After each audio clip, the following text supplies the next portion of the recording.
It's given. It's given. Yeah, it's given for real.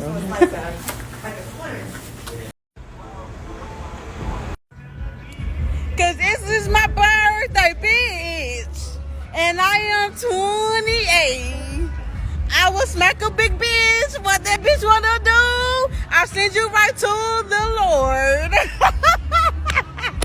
On June 25th, 2023, at approximately 4:30 a.m., a mass shooting occurred near 57th Street and Prospect Avenue in Kansas City, Missouri. A total of 9 people were shot. 3 were pronounced dead at the scene. One of them was Jasity Strong, a 28-year-old woman who had been celebrating her birthday that same day. The shooting happened during a small outdoor gathering. Reports confirmed that the event was not large, and no prior disturbances had been recorded.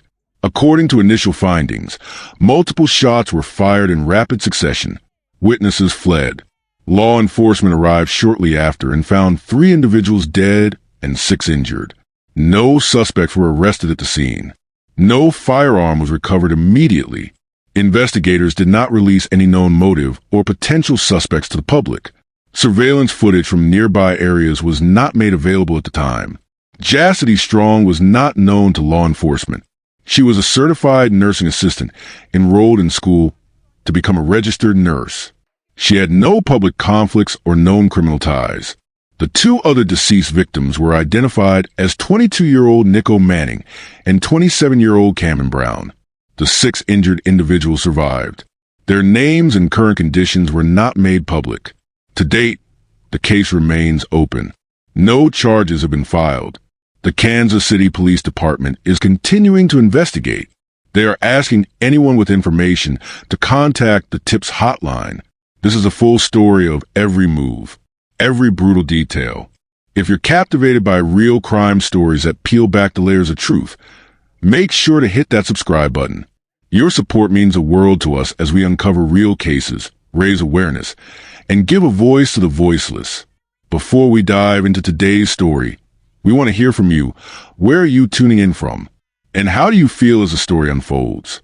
Welcome to Deadly Crime Unmasked, the show where we expose the shocking crimes that rip through communities and the chilling secrets lurking behind closed doors. These are real people, real events, real consequences. Don't forget to subscribe and activate notifications. You won't want to miss the gripping story that's coming up. Now let's dive in. Jasity Strong was a 28-year-old woman who lived in Kansas City, Missouri.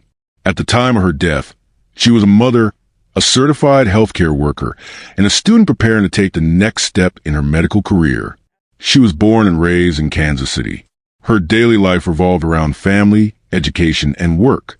She lived in a household with her mother and siblings. As an adult, she became a parent to 2 young children, a daughter named Kirsten and a son named Junior. Most of her decisions in life were centered around providing for them and building a better future. Professionally, Jassity worked as a certified nursing assistant, CNA. CNAs are responsible for providing basic care to patients in hospitals, nursing homes, or private care settings. Her work involved direct support to patients, including assistance with hygiene, feeding, and mobility. Jassity had completed the required CNA training and was employed in the field. Beyond her current job, she was also furthering her education. She was in school studying to become a registered nurse, RN. Becoming an RN involves more advanced medical training and a higher level of responsibility in patient care. This includes administering medication, working closely with doctors, and developing treatment plans. Jassity was on track to qualify for this next level. Her decision to pursue a nursing career was strongly influenced by a medical emergency that affected her family directly. Her mother had suffered a stroke, and this event motivated her to enter the healthcare field. Jassity was also involved in the local beauty scene. She was a skilled makeup artist and known among her peers for her talent.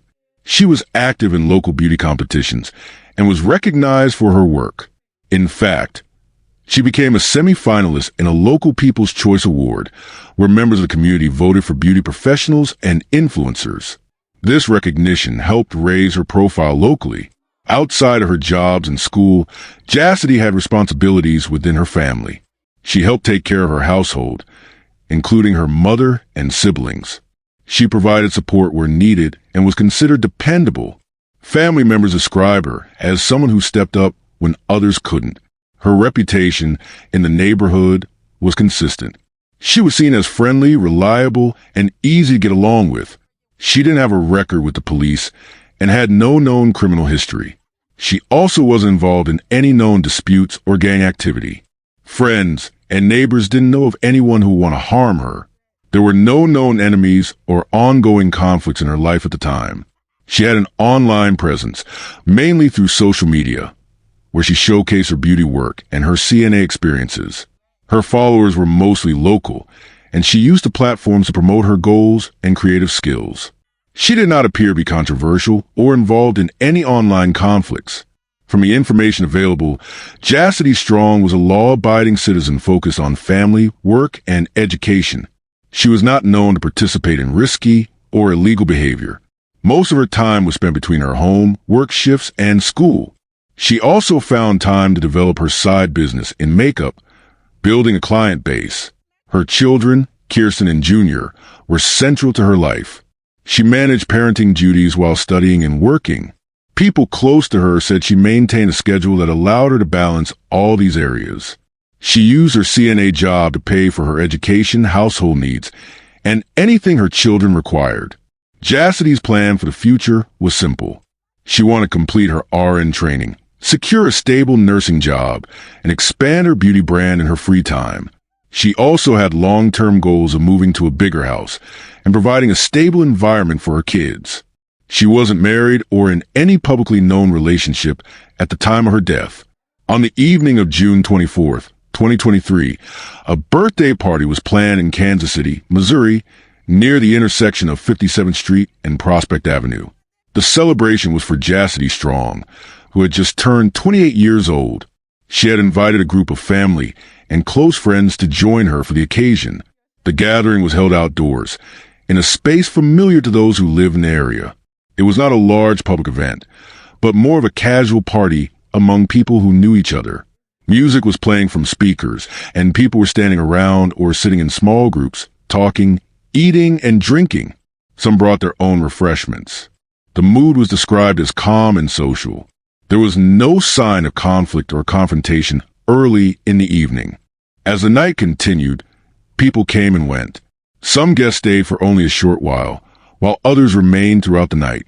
New faces began to arrive later into the evening, and not everyone at the party was personally invited by Jassity or her close family.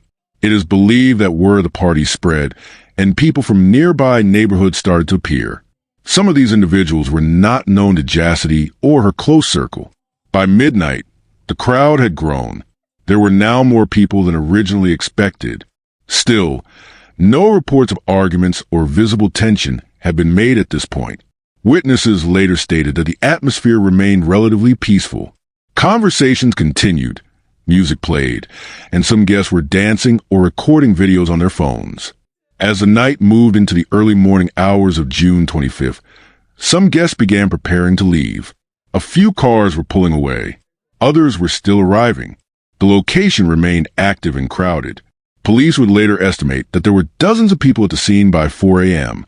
Between 3:30 a.m. and 4 a.m., reports indicate that a group of unfamiliar individuals joined the crowd. These individuals were not connected to the original invite list. Witnesses said these new arrivals appeared out of place, but did not cause any immediate problems. There were no signs of yelling physical fights or visible weapons at this stage. What happened next remains unclear, as many details are still under investigation.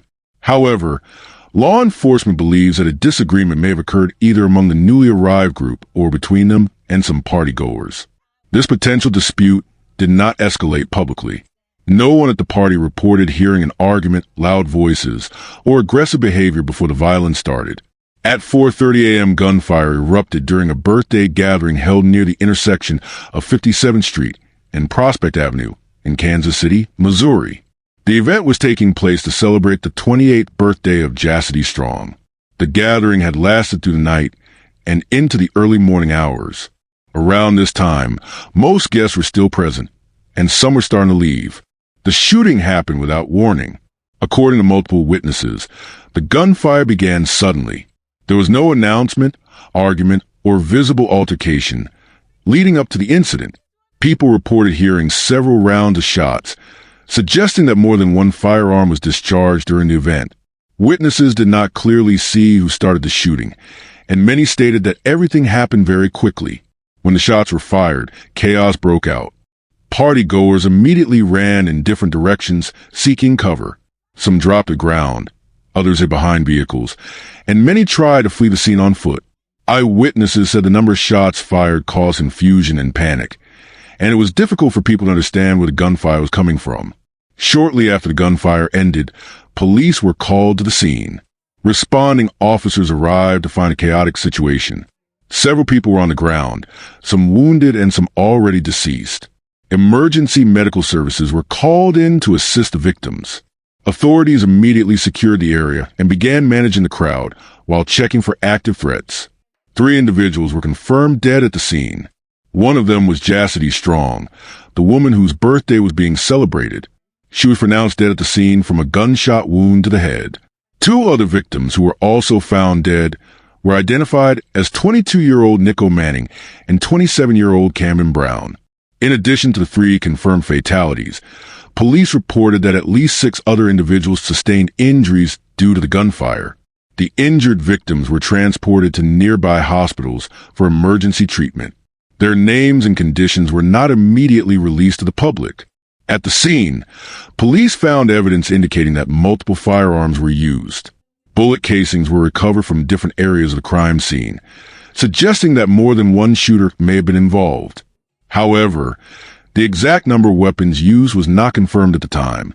Investigators noted the possibility of more than one type of firearm, but official ballistic reports had not been completed. No suspects were located at the scene when law enforcement arrived. Witnesses were questioned, but many stated they did not see the shooter or shooters. Some described the event as too dark and chaotic to clearly identify anyone involved. Others mentioned that unfamiliar individuals had arrived at the party earlier that night, but no one could confirm if those individuals were connected to the shooting. As of the time of the initial investigation, no arrests had been made. The police began reviewing surveillance footage from nearby businesses and traffic cameras in the area to gather any potential leads. Detectives also appealed to the public, encouraging anyone with information come forward. A hotline number was made available for anonymous tips. The motive behind the shooting remained unknown. There was no evidence of a physical fight or argument before the shooting started. Witnesses did not report any kind of dispute that could have triggered violence. According to initial statements from friends and family of the victims, the gathering was peaceful until the shots were fired. The crime scene covered a wide area. Shell casings were found in multiple spots, and some vehicles had bullet damage. Investigators marked several locations with evidence tags and photographed the area extensively. The police also collected cell phone videos and social media footage from attendees in hopes of identifying suspects or tracking activity before the shooting occurred. After the deadly shooting that took place around 4:30 a.m., the Kansas City Police Department immediately opened a homicide investigation. The incident resulted in 3 people dead and several others injured during what was supposed to be a birthday celebration for 28-year-old Jasity Strong. The location of the shooting was near 57th Street and Prospect Avenue in Kansas City, Missouri. When officers arrived at the scene, they found a chaotic situation. Multiple people had already fled. Victims were lying on the ground. The area was taped off to secure the crime scene. Detectives and forensic teams were called in to process the scene. The entire block was shut down for several hours as police gathered evidence. The crime scene investigators began collecting physical evidence. Among the most significant items found were multiple bullet casings scattered across the street and sidewalk. These casings were collected, labeled, and sent for ballistic testing. Investigators believe that more than one firearm may have been used in the shooting, based on the types of casings and the number of shots reported by early witnesses. No weapons were recovered at the scene. There were also no signs of shootout. It appeared that one or more shooters opened fire on the crowd and then left before police arrived. Officers also examined nearby vehicles for damage, as well as any signs of getaway. Detectives began interviewing people who had attended the birthday party.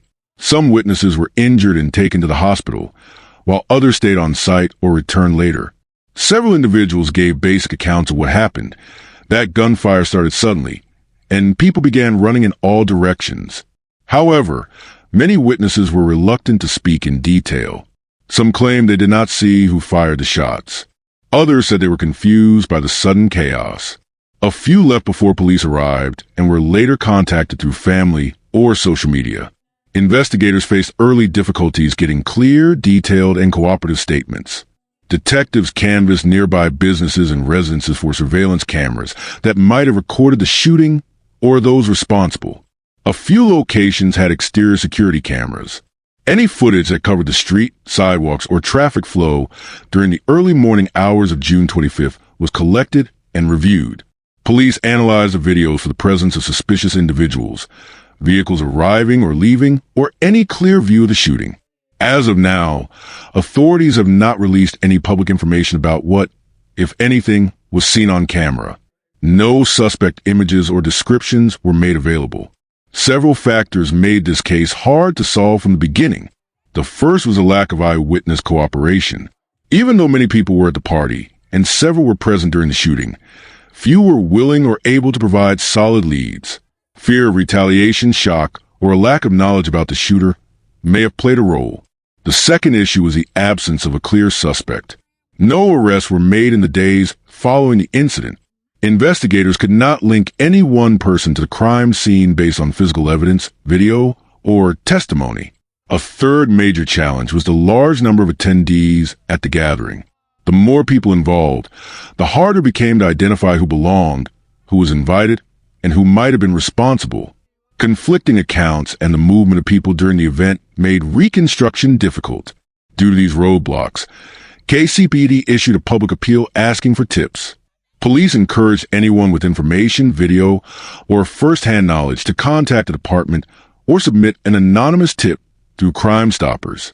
The hope was that someone would come forward with evidence or a name to move the case forward. Despite this, weeks went by with no major public updates. Frustration grew among community members and the victim's family. No motive was officially released, and the public had little information to go on. As the case remained unsolved, community pressure increased. Local activists, residents, and the families of the victims started speaking out. They demanded transparency, action, and justice. The fact that 3 people died and no arrests were made created tension in the area. Some called for better police presence at public events. Others questioned why more information wasn't being shared. The case became one of many in Kansas City that highlighted the difficulty of solving gun crimes, especially in large public settings with limited cooperation. To this day, the investigation into the death of Jasity Strong and the 2 other victims remains open. Police continue to ask for help from the public, and no suspect have been officially identified or charged. After the death of Jasity Strong, her mother, Tamika Jenkins, became the main spokesperson for the family. She began speaking to news outlets, city officials, and the public within days of the incident. Tamika made it clear that she did not expect to get closure from the investigation or legal process. In one of her first public statements, Tamika Jenkins said, "I will never have closure." She explained that no matter what police found or what happened to people responsible, her daughter was gone and would not return. According to her interviews, Tamika said that closure was not realistic in her case. She stated that losing a daughter in this way was something a mother could never truly recover from. Shortly after making her first media appearance, Tamika began calling for changes to local and state laws regarding gun ownership and public safety. She did not just talk about her daughter's case, but focus on the bigger picture in Kansas City, Missouri. She mentioned that gun violence had been affecting families all across the city, and that the system was not doing enough to prevent it. Tamika pushed for stricter gun control laws. Specifically, she talked about making it harder for people to carry firearms in public, increasing background checks, requiring permits for carrying guns in crowded public areas, limiting open carry at events, parties, or large gatherings. Tamika stated that too many people had access to guns, and that there were not enough regulations preventing violent individuals from bringing weapons to events like the one her daughter attended. As part of her action plan, Tamika created an online petition. The petition demanded that local government leaders and state lawmakers ban firearms at all public gatherings in Kansas City. She shared the petition through news interviews, social media platforms, and community meetings. The goal was to gather enough signatures to present the proposal to the city council and state legislators. Key points in the petition included no civilian firearms allowed at public events, festivals, house parties, or large outdoor gatherings. Increased police presence at such events. Mandatory permits for events involving large crowds. Tamika said this change could prevent what happened to Jassity from happening to other families. The petition was shared widely by local gun control advocates and some nonprofit organizations. It received public attention from Kansas City news stations and community activists. Tamika did not only focus on legal action. She also began raising awareness through public speaking and interviews. She talked directly to the news media, radio hosts, and community town halls. She gave specific details about the night of her daughter's death to highlight how easily the shooting could have been avoided. She used Jassity's story as an example how gun violence was affecting everyday people, not just people involved in gangs or criminal activity. She explained that her daughter was not part of any dangerous group. Jassity was a mother, a student, and a caregiver. Yet she became one of the many victims of Kansas City's ongoing gun crisis. Tamika joined efforts with local anti-gun violence groups to push for new policies, community education, and neighborhood watch programs. She also appeared in multiple press conferences organized by gun safety organizations in Missouri. Alongside her public efforts, Tamika launched a GoFundMe campaign to raise money for funeral costs for Jassity, support for her 2 children, a young daughter and a toddler son. The fundraiser was shared widely across Kansas City and beyond. In the description, Tamika included Jassity's background, her career in healthcare, and her plans to become a registered nurse. The campaign explained that Jassity's 2 children were now being raised by family members and that financial help was needed to provide for their long-term care. Funds from the GoFundMe were used for burial and memorial service expenses, educational support for Jassity's daughter, basic needs such as food, clothing, and housing for the children. Tamika updated donors and supporters regularly to the fundraising platform. She also thanked the community for standing with her family during what she described as a very difficult time. If the story gripped your heart and left you questioning the truth, don't forget to hit that like button and share with others who need to hear it. For more chilling true crime stories that dive deep into the mysteries behind these tragedies, make sure to subscribe to our channel and turn on the notification bell. You won't want to miss our latest updates, investigations, and thought-provoking discussions. Thank you for being part of this journey with us as we uncover the truth and seek justice. Together, we can make a difference. Stay safe, stay aware, and we'll see you in the next one.